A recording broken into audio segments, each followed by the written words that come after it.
குருவே சரணம். இந்த பதிவில் பார்க்க போவது பிரகலாதரின் சரிதம் பற்றியது. இந்த புவியில் அவதாரம் செய்த மகான்களுக்கு ஒரு மந்திர ஸ்லோகம் இருக்கும். அந்த வகையில் எந்த ஒரு மகானுக்கும் இல்லாத வகையில் நம் குருராஜராகிய ஸ்ரீ ராகவேந்திர குரு மகான் அவர்களின் சரம ஸ்லோகம் பூஜ்யாய ராகவேந்திராய சத்ய தர்ம ரதாயச்ச பஜதாம் கல்பவருஷாய நமதாம் காமதேனுவே. இந்த ஸ்லோகத்தில் வர ஒரு வாக்கியம் சத்ய தர்ம ரதாயச்ச அப்படிங்கிற அந்த வரிகள் இருப்பது நம் குருராஜராய ராகவேந்திரர் ஸ்லோகத்தில் மட்டுமே. அதற்கு என்ன காரணம் என்பதை இந்த பதிவு உங்களை தெளிவுபடுத்தும். அதாவது பிரகலாதர் மன்னராக ஆட்சி செய்து கொண்டிருந்த போது நடந்த ஒரு உண்மை நிகழ்வு என்ன என்பதை பார்க்கலாம். பிரகலாதரின் மனைவியின் பெயர் திருதி என்று பெயர். இவர்கள் இருவருக்கும் ஒரு மகன் இருக்கிறார். அவர் பெயர் விரோச்சனன் என்று பெயர். கேசினி என்ற பெண்மணிக்கு சுயம்பரம் நிகழ்வு நடைபெறப் போகிறது. அந்த நிகழ்வுக்கு விரோச்சனன் வருகை தருகிறார். விரோச்சனனுக்கு மிக சிறந்த ராஜ மரியாதையெல்லாம் தரப்பட்டு தங்க சிம்மாசனத்தில் அமர வைக்கிறார்கள். காரணம், இந்த விரோச்சனன் பிரகலாத மகாராஜரின் மகன் ஆகையால் இந்த ராஜ மரியாதை அவருக்கு வழங்கப்பட்டது. அதே சமயம் அந்த சுயம்பர நிகழ்ச்சிக்கு சுதன்வா என்ற ஒரு அந்தணர் வருகை தருகிறார். அவர் மிகுந்த ஞானமுடையவர், நல்லொழுக்கமுடையவர், வேதங்கள் படித்தவர், மிகவும் நல்லவர். அந்த சமயம் விரோச்சனன் சுதன்வாவை பார்த்து, வாருங்கள், வந்து என் பக்கத்தில் அமருங்கள் என்று சொல்ல, அதற்கு அந்த அந்தணர், நீயும் நானும் சரிசமமாக அமர்ந்தால் அது சரியாக வராது என்று சொல்வதால் அதை கேட்ட விரோச்சனன் ஆத்திரமடைந்தார். ஆமாம், நீ சொன்னது உண்மைதான்.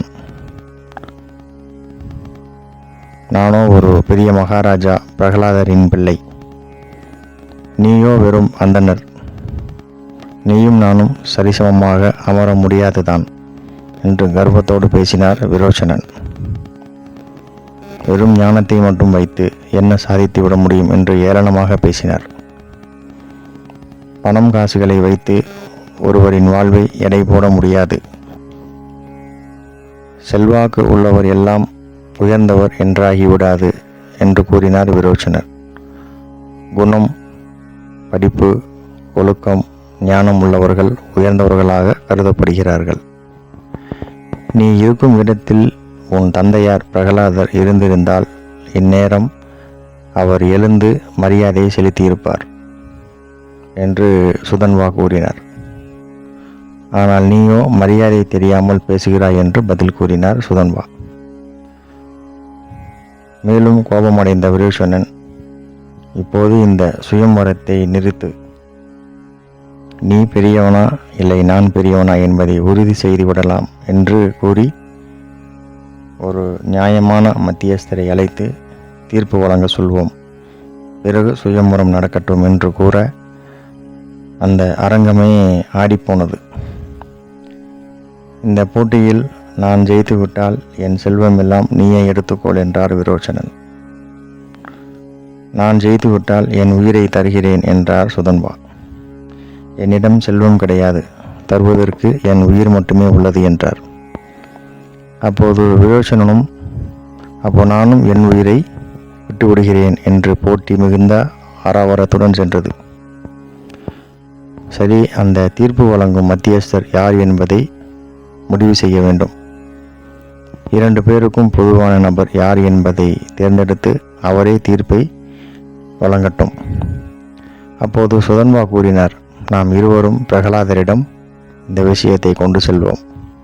அவரே தீர்ப்பை சொல்லட்டும். செல்வம் மிகுந்த நீர் பெரியவரா இல்லை ஞானம் மிகுந்த நான் பெரியவரா என்ற தீர்ப்பை அவரே வழங்கட்டும் என்று சொன்னவுடன் விரோச்சனனுக்கு சிரிப்பு வந்தது.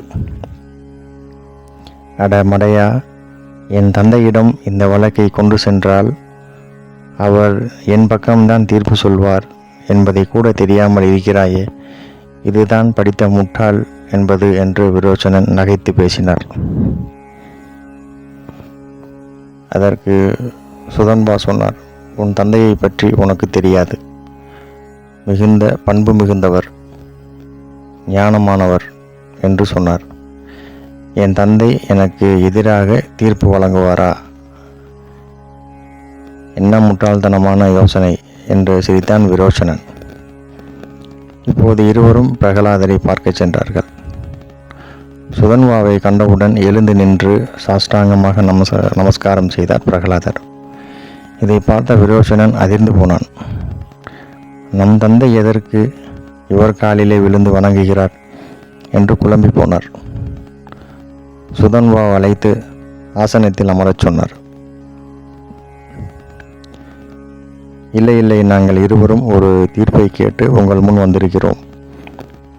என்ன தீர்ப்பு வழங்க வேண்டும் என்று பிரகலாதர் கேட்டபோது விரோச்சனன் கூறுகிறார், எங்கள் இருவரில் யார் பெரியவர் என்ற போட்டி உள்ளது தந்தையே என்று சொன்னார் விரோச்சனன். உடனே பிரகலாதர் விரோச்சனை பார்த்து, ஏன் இப்படி ஒரு பாகவத அவதாரம் செய்துவிட்டாயே என்று மனம் வருந்தி பேசினார். நீங்கள் ஏன் இவருக்காக மனம் வருந்தி பேசுகிறீர்கள் தந்தையே என்று கேட்க, எப்போதும் பண்டிதர்களை நாம் பகைத்து கொள்ளக்கூடாது, அது மிகப்பெரிய பாகவத அபச்சாரமாகும் என்று சொல்லி கொண்டிருந்தார் பிரகலாதர். விரோச்சனன் சொல்கிறார், எங்கள் இருவரில் யார் பெரியவர் என்று தீர்ப்பு கூறினால் தோற்றவர் தன் உயிரை விட வேண்டும் என்பதுதான் இந்த போட்டியின் முடிவு தீர்ப்பு என்று சொன்னவுடன் ஒரு நொடி பிரகலாதர் தலையில் அடித்து கொண்டு, பெரிய தவறு செய்துவிட்டாயே என்று விரோச்சனை பார்த்து பேசினார். இருப்பினும் பிரகலாதருக்கு ஒரு குழப்பம் இருந்தது. நாம் வழங்கும் தீர்ப்பினால் ஓர் உயிர் போகக்கூடும் என்பதால் அப்படி ஒரு தீர்ப்பை வழங்கலாமா என்பதுதான் அந்த குழப்பம். மிகவும் தர்ம சங்கடமான ஓர் நிலையில் இருந்தார் பிரகலாதர்.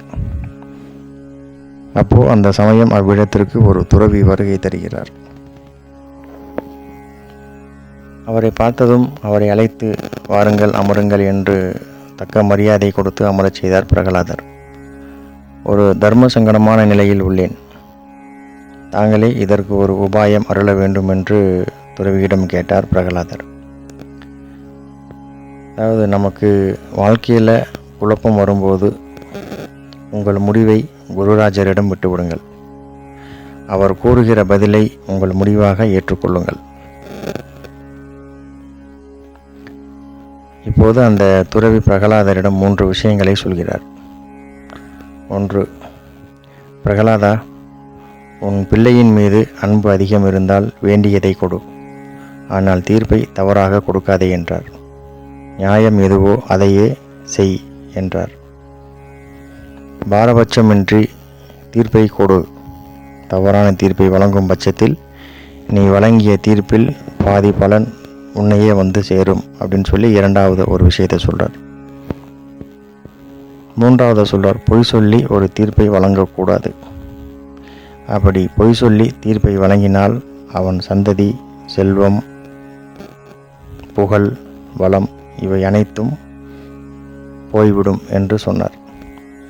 ஆகவே நியாயம் என்னவோ அதையே தீர்ப்பாக கொடு என்று துறவி சொன்னதை கேட்டு பிரகலாதர் நன்றி கூறினார். எனது குழப்பம் தீர்ந்துவிட்டது. என் மகன் என்பதால் தங்களிடம் இதை கேட்கவில்லை. நான் சொல்கின்ற தீர்ப்பால் ஓர் உயிர் போகுமே, அது தர்மம்தானா என்ற குழப்பமே தவிர வேறு எந்த ஒரு குழப்பமும் என்னிடத்தில் இல்லை என்றார் பிரகலாதர். இப்போது தீர்ப்பை வழங்குவதற்கு தயாராகிறார் பிரகலாதர். இருவரையும் அழைத்தார். விரோச்சனனை பார்த்து, நீ பெரியவனா நான் பெரியவனா என்று தன் மகனை பார்த்து கேட்க, விரோச்சனன், நீங்கள்தான் பெரியவர் தந்தையே என்று சொல்ல, அதை கேட்ட பிரகலாதர், சுதன்வா என்னை விட பெரியவர் என்று கூறினார். இதை கேட்ட விரோச்சனன் அதிர்ந்து போனார். என்னை விட சுதன்வா பெரியவர் என்பதால் அப்போது விரோச்சனன் உன்னை விட சுதன்வா பெரியவர் தானே என்றார். எப்போதும் பாகவதர்களை வம்புக்கு இழுத்தல் கூடாது. ஞானத்திலும் குணத்திலும் அறிவிலும் யார் ஒருவர் உயர்ந்தவரோ அவர்தான் உயர்ந்தவராக போற்றப்படுவார். ஆகவே சுதன்வாதான் உயர்ந்தவர் என்று தீர்ப்பை வழங்கினார் பிரகலாதர். தன் மகன் என்றும் பாராமல் நியாயம் எதுவோ அதுதான் தீர்ப்பு என்று மகனுக்கே மரண தண்டனை கொடுத்து தீர்ப்பு வழங்கியவர் பிரகலாதர். அப்படி ஒரு நியாயம் இருந்ததால் தான் பிரகலாதர் சரித்திரத்தில் அழைத்த மறுகணமே தூணை பிளந்து நரசிம்மமூர்த்தி அவதாரம் எடுத்து வதம் செய்தது. அப்போது நரசிம்ம பகவான் சொல்கிறார், இந்த உலகத்தில் சிறந்த நியாயவான் நீதான். உன்னை வணங்குபவர் யாராயினும் அவர்கள் என்னை வணங்கியதற்கு சமம் என்று நரசிம்மமூர்த்தி கூறுகிறார். அப்படி ஒரு அபார சக்தி படைத்தவர்தான் நம் குருராஜராகிய பிரகலாதர். நீங்கள் வணங்குவது வெறும் மகான் மற்றும் ஓர் சந்நியாசி மட்டுமல்ல, பெருமாள் அவதாரம் எடுத்த 10 அவதாரங்களில் ஒரு அவதாரத்தையே தனக்காக எடுக்கச் செய்த ஓர் மிகப்பெரிய உத்தமர், மகா ஞானி, தவ வலிமை, நியாயவான். அப்பேற்பட்ட பிரகலாதர் தான் அடுத்து வரும் தனது அவதாரங்களில் ஸ்ரீ ராகவேந்திரராக அவதாரம் எடுத்து தர்மத்தை நிலைநாட்ட, தன் பக்தர்களுக்கு நல்வழியை காட்ட அவதாரம் எடுத்தார். அப்பேற்பட்ட ஒரு உயர்ந்த மகா உத்தமரைத்தான் நாம் வணங்கி வருகிறோம் என்பதை நினைவில் கொண்டு நமது நியாயமான கோரிக்கைகளை கேட்டு வாழ்வில் மிக மிக உயர்ந்த இடமான ஸ்ரீ ராகவேந்திர குரு அவர்களின் திருப்பாதத்தில் அனைத்தையும் சரணாகதி செய்வோம். இப்போது மீண்டும் பிரகலாதர் சுதன்வாவின் பாதத்தில் விழுந்து வணங்கினார். எனது மகன் விரோச்சனனுக்காக நான் தங்களிடம் மன்னிப்பு கேட்டுக்கொள்கிறேன். இவ்வளவு விஷயம் நடந்தும் இப்போது வரை அவன் தங்களிடம் மன்னிப்பு கேட்கவில்லை. ஆகவே அவன் சார்பாக நான் உங்களிடம் மன்னிப்பு கேட்கிறேன் என்றாராம். இதிலிருந்து நாம் தெரிந்து கொள்ள வேண்டியது, ஒருவருக்கு பணிவு கட்டாயம் இருக்க வேண்டும் என்பதை பிரகலாதர் காண்பித்து விட்டார். தனக்காக பெருமாள் ஒரு அவதாரம் எடுத்துள்ளார் என்கின்ற எந்த ஒரு கர்வம், தலைகணம் சற்றும் அவரிடத்தில் காணப்படவில்லை. சுதன்வா சொல்கிறார், நரசிம்மமூர்த்தி நீ சொன்ன ஒரு சொல்லுக்காக அவதாரம் எடுத்தார். அப்பேற்பட்ட ஒரு உயர்ந்த உன்னத குணம் படைத்தவர் நீர்தான் என்று பிரகலாதரை பார்த்து சுதன்வா புகழ்கிறார். இதைத்தான் நிறைகுடம் தரும்பாது என்றார்கள். அறிவிலும் பண்பிலும் உயர்ந்தவர்கள் என்றும் தன்னை மற்றவர்கள் முன்னிலையில் உயர்வாக காட்டிக்கொள்வதில்லை. எனக்கு இப்படி ஒரு மகனா என்று மிகவும் வருத்தம் கொண்டார் பிரகலாதர்.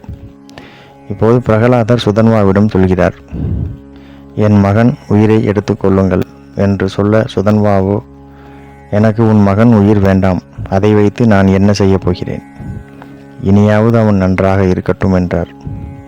ஆனால் பிரகலாதர் அதை ஏற்றுக்கொள்ளவில்லை. அப்படியென்றால் மீண்டும் அதே அரண்மனைக்கு சென்று அந்த கேசினி என்ற பெண்மணியின் முன்பு சபையில் உங்கள் பாதத்தை அபிஷேகம் செய்து அதை தன் தலையில் தெளிக்க வேண்டும் என்று பிரகலாதர் சொன்னதை கேட்டு விரோச்சனன் நடுங்கி போனார்.